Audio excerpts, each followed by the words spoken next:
Okay guys, Assalamualaikum. Hari ni kita dapat order daripada Shopee 20 biji telur itik masin siap kukus.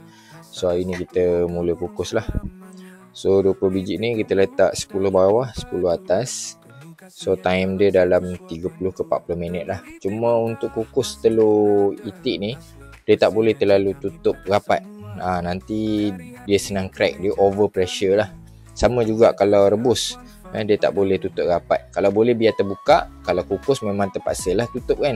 Cuma kita kena renggangkan sedikit, macam ni.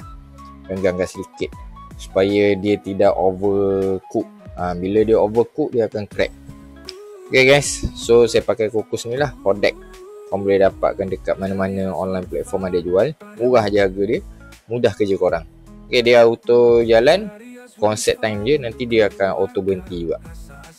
Okay, apa-apa yang sedang menonton video ni, minta tolong follow, share, repost, komen.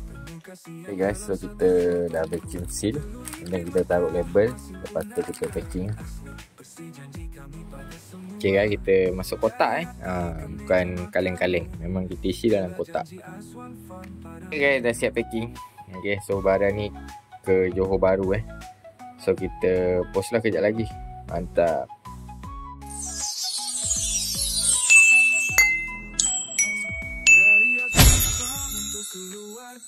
Rasa asli turun temurun selamanya. Itik gemuk, daging pun padu, penuh khasiat dalam satu suapanku. Telur itik mentah, masih pun ada, asli bersih janji kami pada semua. Dari hati ke meja makanmu, itulah janji Aswan Farm padamu. Telur itik mentah, masih pun ada, asli bersih janji kami pada semua. Dari hati ke meja makanmu, itulah janji Aswan Farm padamu.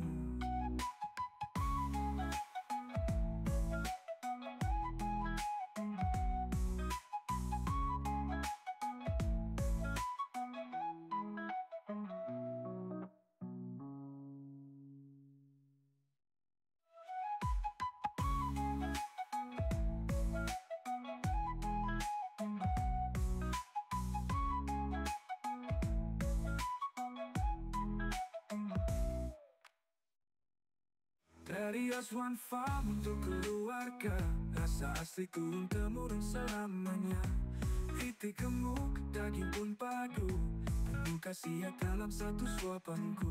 Telur itik mentah, masih pun ada, asli bersih janji kami pada semua.